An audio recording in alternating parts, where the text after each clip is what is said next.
இன்னைக்கு நம்ம என்ன பார்க்க போறோம் சொல்லி பார்த்தோம்னா, வாஸ்து மீன்களை வீட்டில் வளர்த்தால் நல்லது என்கிறார்களே, வாஸ்துவுக்கும் மீன்களுக்கும் என்ன தொடர்பு அப்படிங்கிற ஒரு கேள்விக்கான விடையைத்தான் பார்க்க போகிறோம்.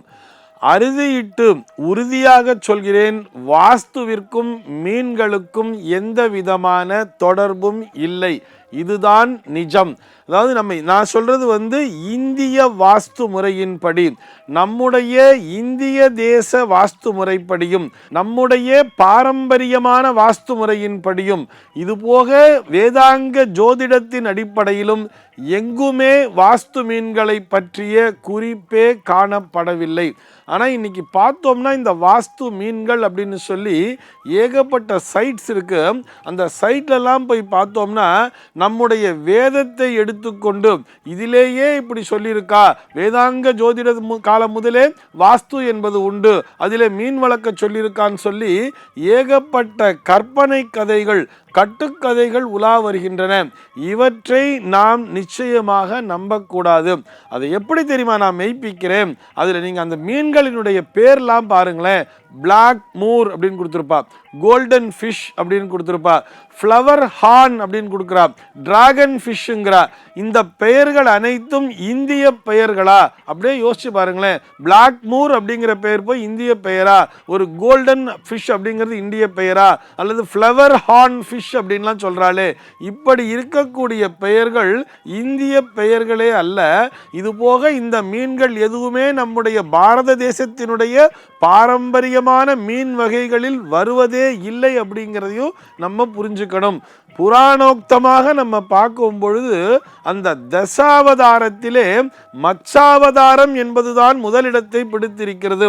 முதல் அவதாரமாகவே பெருமாள் மச்சாவதாரம் எடுத்து மச்சத்தையும் நாம் வணங்க வேண்டும், எல்லா உயிரினங்களிலும் நான் இருக்கிறேன் அப்படிங்கிறத மெய்ப்பிக்கின்ற ஒரு தத்துவமாகத்தான் அந்த தசாவதாரமே வர்றது. நமக்கு நீரிலே வாழக்கூடிய உயிரினமாக அவர் முதலிலே அந்த மீன் அவதாரமாக எடுத்து மச்சத்திலும் நான் இருக்கிறேன் அப்படிங்கிறத காமிச்சிருக்காரே தவிர, அதே நேரத்திலே வாஸ்து என்கின்ற பெயரிலே இந்த மீன்களை வீட்டிற்குள் வளர்க்க சொல்லவில்லை.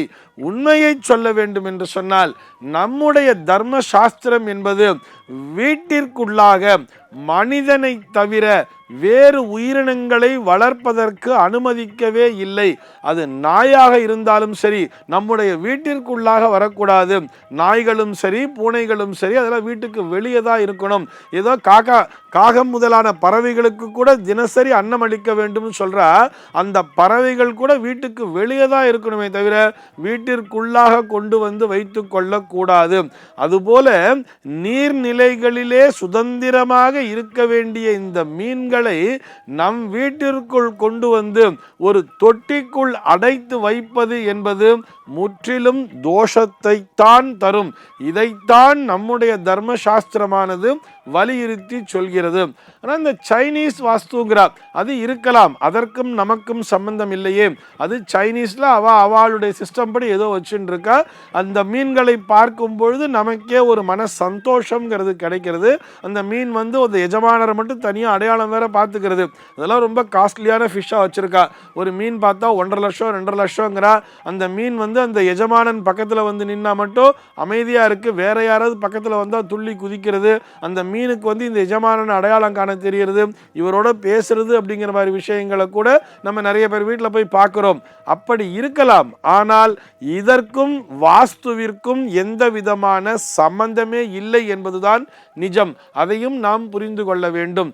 நம்முடைய தர்ம சாஸ்திரப்படி எந்த உயிரினங்களையும் ஒரு கட்டுப்பாட்டிற்குள் வைத்து வளர்க்கவே கூடாது அப்படின்னு சொல்றது. பசுமாடு தவிர, பசுமாட்டை மட்டும்தான் நாம் கொட்டிலே அடைத்து வைத்திருக்க வேண்டும். அது கூட எங்க நடு வீட்டுக்குள்ளேயா விடுவோம்? பசுமாடு கொட்டகைங்கிறது எங்க இருக்கும்? தோட்டத்தில் தானே இருக்கும். அந்த பசுமாடை எப்போ நம்ம வீட்டுக்குள்ளே கொண்டு வருவோம்? அந்த கிரகப்பிரவேசத்தின் பொழுது மட்டும்தானே. அந்த கோபூஜை செய்து வணங்கும் போது மட்டும்தான் வீட்டுக்குள்ளே அழிச்சுட்டு வருவோம். அதுக்கப்புறம் எப்பயுமே பசுமாடுங்கிறது அந்த மாட்டு கொட்டகையில் தான் இருக்கும். மாட்டு பொங்கல் நாள் அன்று கூட நாம் அந்த கொட்டகையை தான் சுத்தம் பண்ணி அங்கே தான் எல்லாம் அலங்காரம் பண்ணி தோரணங்கள்லாம் கட்டி அந்த மாட்டு கொட்டகையிலே சென்று தான் நாம் பொங்கலையே வைத்து அங்கேயே அந்த பசுமாட்டினை வழிபடுவோமே தவிர தவிர அந்த மாட்டினை வீட்டிற்குள் கொண்டு வருவது இல்லை. இப்படித்தான் நம்முடைய சாஸ்திரமானது வலியுறுத்தி இருக்கிறது.